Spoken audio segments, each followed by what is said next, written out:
In the early 19th century, a powerful idea took hold across the United States. It was more than just a belief. It was a certainty, a cornerstone of national policy and public opinion. The idea was simple. Native American resistance was destined to crumble. It was seen as a temporary obstacle on the path of westward expansion, something that could be broken quickly and decisively. This conviction didn't just appear out of nowhere.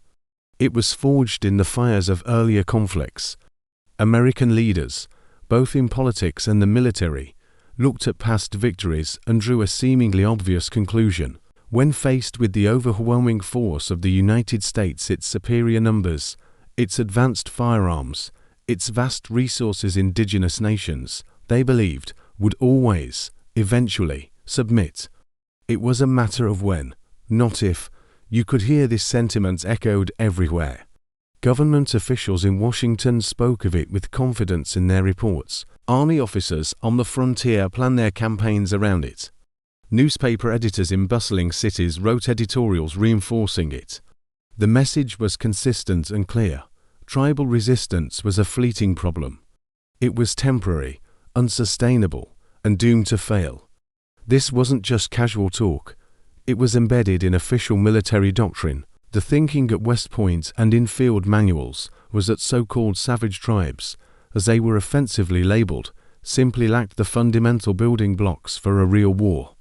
They didn't have the organization, the discipline, or the endurance to stand against a modern, organized nation-state like America. The prevailing theory was that you could hit them hard, push them back, and they would break. It was a strategy built on the assumption of inherent weakness. Nowhere was this belief stronger than in the American South, particularly regarding Florida. Politicians were absolutely convinced that the Indian problem in the Florida Territory would be solved once and for all by forcing its native population, primarily the Seminole people, west of the Mississippi River. The Indian Removal Act of 1830 was the legal tool to make this happen. The plan was straightforward: remove the people, and the land would be secured for white settlement and development. It was seen as a clean, efficient, and inevitable solution. The military shared this unwavering optimism. When strategists looked at a map of Florida, they saw challenges, yes, but not insurmountable ones. They saw dense swamps, oppressive heat, and rampant disease. But these were viewed as mere inconveniences. They were obstacles to be managed, not factors that could actually decide the outcome of a war. The U.S. Army, with its training and resources, believed it could overcome any environmental hardship. The idea that a landscape itself could become a powerful ally for their enemy wasn't seriously considered. The swamps were just mud and water. The heat was just weather. They were sure they could march through it, fight through it, and win. This belief system felt absolutely unbreakable because it perfectly aligned with the spirit of the age. This was the era of manifest destiny, the fervent, almost religious conviction that the United States was destined to expand across the entire continent. This expansion wasn't just a goal. It was seen as a divine right, a natural and preordained progression of history. The idea that Native American nations could permanently halt this grand national project was, to many, unthinkable. It contradicted the very identity of the young, ambitious country. Any resistance was just a bump in the road on this divinely sanctioned journey. So, you have this perfect storm of assumptions. A history of perceived easy victories, a military doctrine based on cultural prejudice, a political agenda driven by land acquisition, and an overarching national ideology that saw expansion as inevitable. All these threads twisted together to form a rope of certainty, a conviction that native resistance was fragile and that a decisive show of force would be all it took. The plan for Florida was set. The army was ready. The politicians were confident. The public was assured. The outcome was considered a foregone conclusion. The stage was set for a quick, brutal, and final resolution. But then came the year 1835, and in the humid swamps and pine forests of Florida, a single moment, a single, devastating event would occur. It was an event so shocking, so contrary to every single one of these deeply held beliefs, that it would shatter that certainty forever. It would prove that the swamps were more than just mud, that the Seminole were more than just savages, and that the story of American expansion was not going to be as simple as anyone had imagined.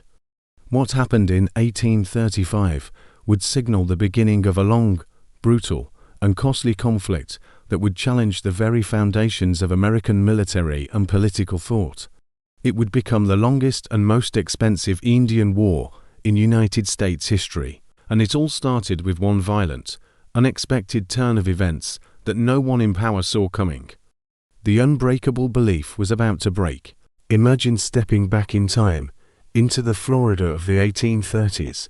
This isn't the Florida of theme parks and beaches. This is a land of dense, unforgiving swamps. Vast sawgrass marshes shimmering under a relentless subtropical sun. It's an environment that swallows sound and movement, a place that punishes haste and rewards those who understand patience, concealment, and sheer endurance. Every rustle in the undergrowth, every ripple in the dark water, tells a story. This is a world where survival is an art form, a dance between the known and the unseen. And it's here, in this formidable landscape, that we meet a man whose name would become a symbol of defiance. His name is Osceola. He's a young man, just in his early 30s, but his eyes hold the weight of a lifetime of struggle. His life has been a constant current of displacement, a series of broken promises from a government far away, and a fierce, burning desire to ensure his culture, the Seminole way of life, survives. You see, Osceola wasn't born a chief in the traditional sense. He didn't inherit his authority through lineage. Instead, he forged it. He earned the loyalty of his people through his unwavering resolve, his natural charisma that could inspire hope in the darkest of times, and most importantly, through his actions. He was a man who led from the front. When Osceola speaks, every word is chosen with precision. There's no wasted breath, no empty rhetoric. His default state is one of calculated restraint, of observation and patience. He understands the art of waiting, of letting his opponents reveal their hand. But he is not a man of infinite patience. When provoked beyond the limits of tolerance, his restraint gives way to decisive, powerful action. This combination of thoughtful strategy and fierce execution is what makes him such a compelling and effective leader. He is a warrior, a diplomat, and a strategist, all molded into one. What truly sets Osceola apart from many others of his time is his fundamental refusal to accept the inevitable. He looks at the horizon and does not see defeat. While some saw forced removal as a bitter but unavoidable fate, Osceola saw it as a choice he refused to make for his people. He rejected the narrative that their destiny was to be erased from their ancestral lands.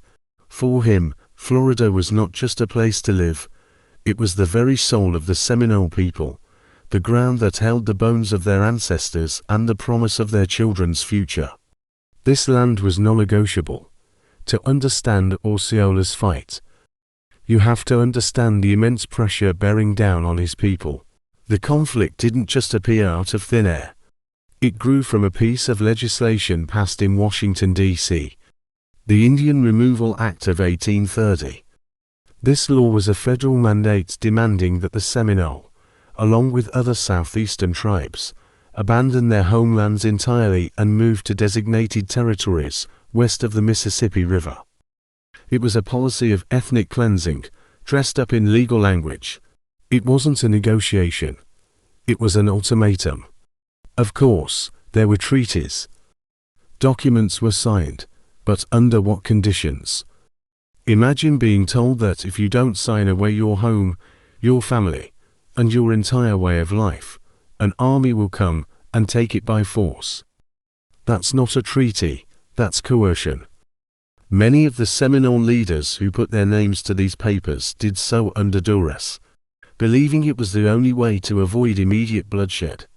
but a significant portion of the Seminole people, including leaders like Osceola, never consented.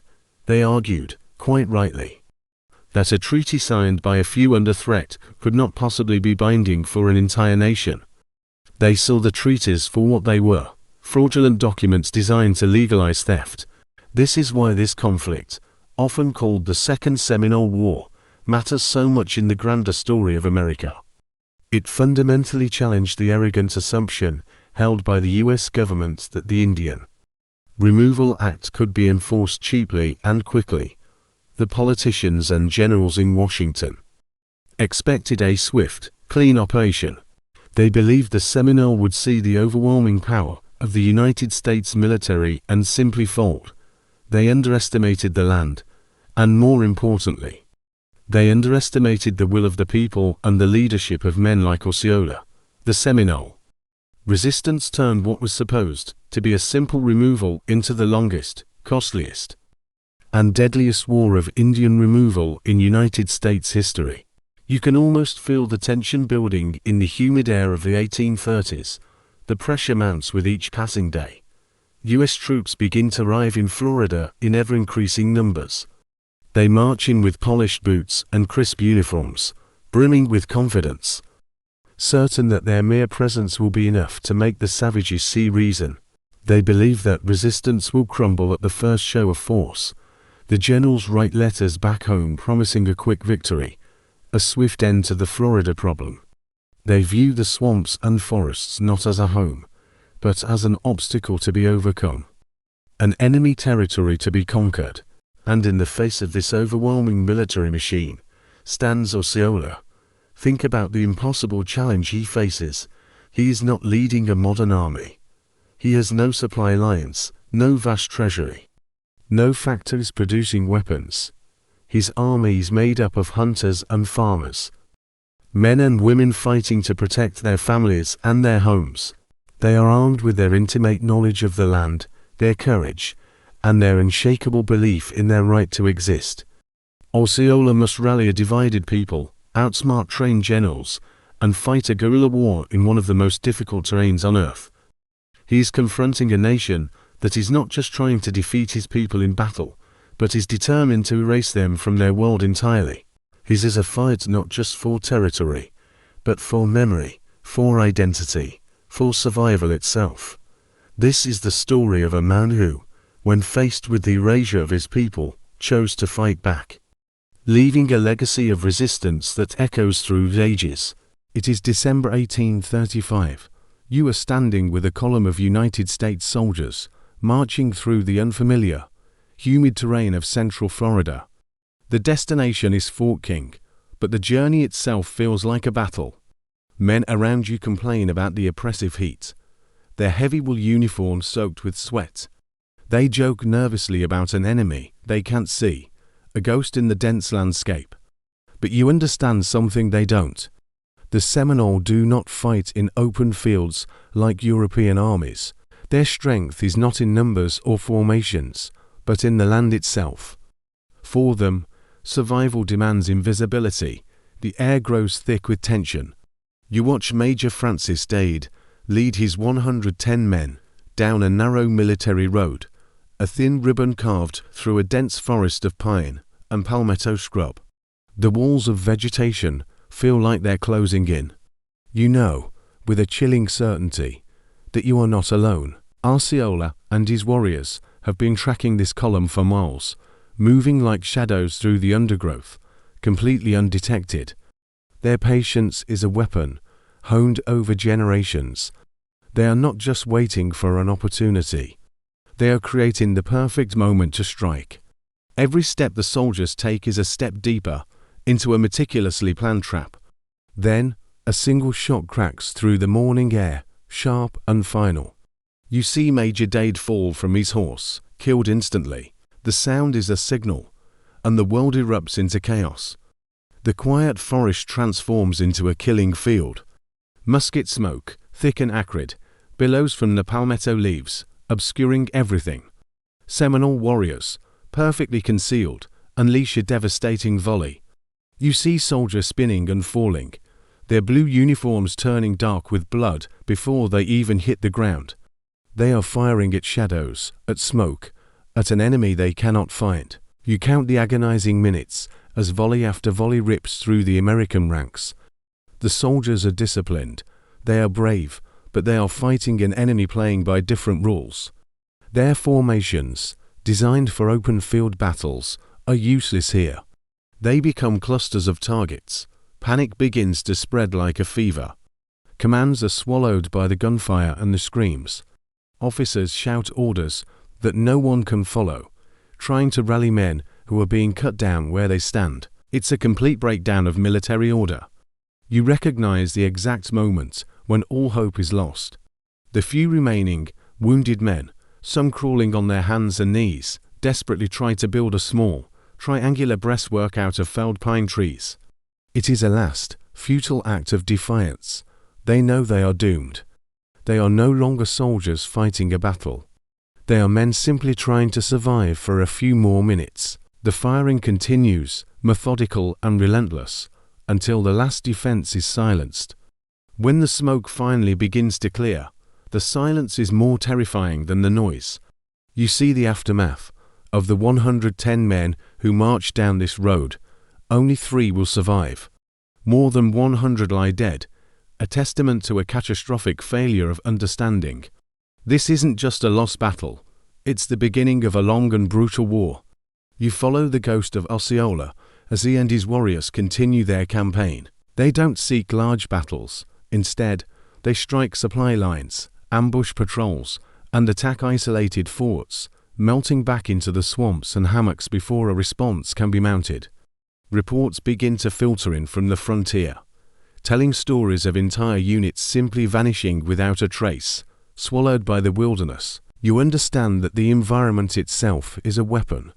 The sweltering heat, the mosquito-borne malaria, the constant exhaustion and disease, these kill nearly as many soldiers as Seminole bullets. The Florida Territory becomes a graveyard for the U.S. Army. You watch as the United States commits more and more resources to this seemingly unwinnable conflict. The number of U.S. troops in Florida swells, eventually reaching over 30,000 men throughout the course of the war. Yet, they are fighting an enemy whose combatants rarely number more than a few thousand. U.S. commanders, trained in conventional warfare, grow increasingly frustrated. They cannot force the Seminole into a decisive engagement. How do you defeat an army that refuses to stand and fight on your terms? The frustration in the War Department is palpable. You step back to see the staggering cost of this war. It is not just measured in lives. The conflict drains the U.S. Treasury of more than $30 million, an astronomical sum for the time, equivalent to billions today. Military planners are forced to rethink everything they thought they knew about warfare. They must adapt or continue to fail. You see this adaptation take shape as the Army begins a massive infrastructure project. They build a network of over 100 forts and cut hundreds of miles of roads through the swamps and forests, trying to control the terrain that has defeated them. This brutal campaign in Florida becomes a harsh lesson, shaping how the United States will conduct future campaigns against other native nations across the West. The Second Seminole War, born from the smoke of Dade's battlefield, will become one of the longest, costliest, and bloodiest Indian wars in American history. But in all these numbers, it's easy to lose sight of the human cost. Let's return to that. You remember the faces of the soldiers who died, many of them just boys in their early 20s, sent far from home to die in a humid wilderness for a cause they barely understood. You also remember the Seminole families, the men, women, and children who were displaced, hunted, killed, or forcibly removed from their ancestral lands and sent west on a trail of tears. All despite years of fierce resistance. You learn the fate of Osceola, the brilliant leader who orchestrated the resistance. He is not defeated in battle. In 1837, he is captured under a false flag of truce, a violation of the laws of war. He dies in captivity a few months later, imprisoned at Fort Moultrie in South Carolina, separated forever from the land he fought so desperately to protect. His death is a symbol of the war's tragic nature. Yet, despite the immense pressure, the forced removals, and the loss of leaders like Osceola, you understand that a small number of Seminole people remained in the remote depths of the Everglades. They were never fully conquered, never signed a peace treaty. They are the unconquered people. This story matters today. It matters because it exposes the profound human and financial cost of underestimating a people fighting for their homes, their families, and their very survival. It's a lesson in the limits of military power against a determined resistance. As you listen to this history, you feel the weight of memory. It is our responsibility to remember these events, not as simple facts in a textbook, but as a human story of struggle, sacrifice, and survival. If this story moved you, please click the like button to help keep this history alive. We are committed to rescuing forgotten stories like this from the archives, and we invite you to subscribe and join our community. Let us know in the comments where you're watching from, and if you have a family member who has served, we would be honored to hear about them. Thank you for watching, and for ensuring that Osceola, the Seminole people, and the more than 1,500 US soldiers who lost their lives in this war are not forgotten. History only survives when we choose to remember it.